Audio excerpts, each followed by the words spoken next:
Hello, voters of America. This is Shirley Knott bringing you That's News to Me TNTM. Yesterday, Governor Romney endorsed a super PAC ad that claimed that Obama's involvement with the production of Jeep ended up with jobs in China via Italy, and another one that claimed that Chrysler and GM have stated that they did not need the auto bailout that Mr. Romney clearly opposed. Surely not. The CEOs of both companies immediately went on record confirming that they would not have survived without the bailouts, which saved American jobs here in America, in Ohio, and in Michigan. Mr. Romney and Paul Ryan question whether we are better off now than we were 4 years ago. But in 2008, the Dow Jones had plummeted to a little number of 8. It is now over 13. Now that's news to me. President Bush's $700 billion bailout had failed to inspire confidence, but the mess that he created has been and is getting better. When President Obama took office, a CNN poll revealed that 60% of the people were sure that we were headed for a full depression. Surely not protested our new president. He suggested a stimulus that would put Americans to work while improving infrastructure, even though Paul Ryan voted against all those initiatives. Shall we raise the debt ceiling? Surely not, yelled Paul Ryan and an obstructionist, impotent Congress whose priority, as Mitch McConnell said, was to defeat any Obama initiative. Forget about the people. Paul Ryan said that the most overpaid people in America are the poor. He and Romney think that we are pathetic. I say, surely not. And does Obama? Now that's news to me. He says, help the poor, help the middle class, promote the middle class. Romney assures us that he understands economics. I say, surely not. Even Republican economists cannot make sense of the budget that denies the American middle class jobs and homes and loans and wages while bolstering the private, unavailable billions of the 1%.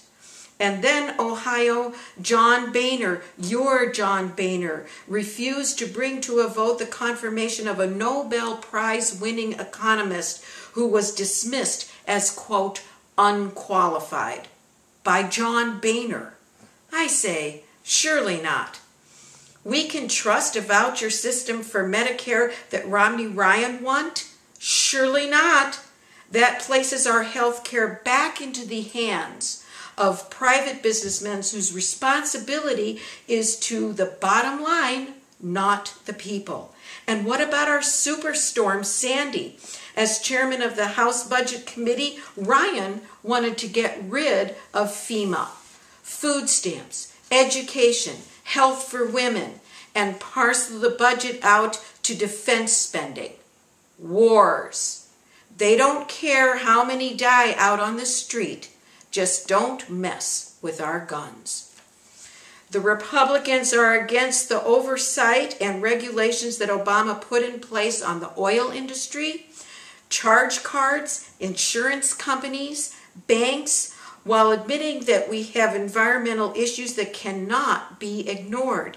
In Ohio, fracking, polluting drinking water to make more money, is acceptable to a Romney candidate and unacceptable to an Obama president. Now that's news to me. We, you and I, will be taxed more because the Romney-Ryan budget eliminates the mortgage tax break. Romney's budget plan reduces federal spending to 20% of the GDP by 2016.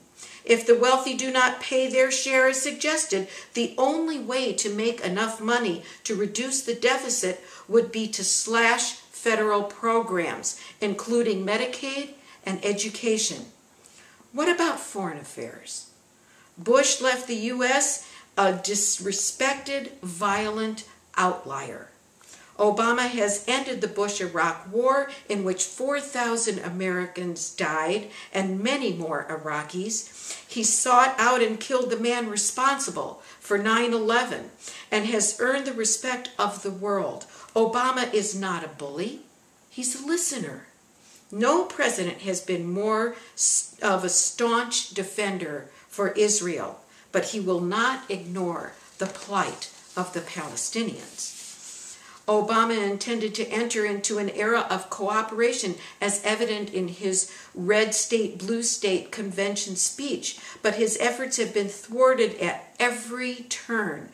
Those moderate Republicans, like Olympia Snowe of Maine and Lugar of Indiana, could not survive the meanness of the new Republican Party led by the Romney-Ryan ticket.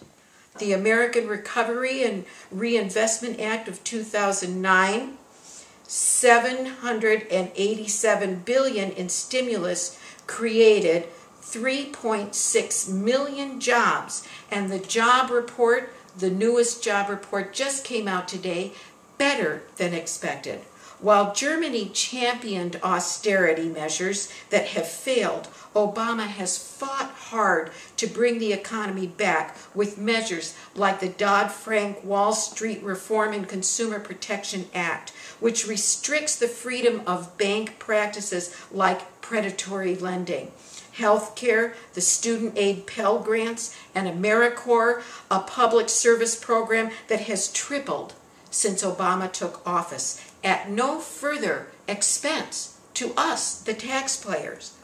Biofuels, incentives for green energy, rewards to industry that hires in America, like the Lilly Ledbetter Fair Play Act that assures that women get equal pay, marriage equality, 2 outstanding female Supreme Court judges, a Nobel Peace Prize for our very own president, and a plea for equity that would close the ever-widening gap between the rich and the poor are all examples of Obama's accomplishments that counter Romney's concept of, quote, American exceptionalism, an economic system that awards 40% of America's wealth to the 1% of the people, and a legal advisor by the name of Bork, who supports Citizens United, the decision that made real news and informed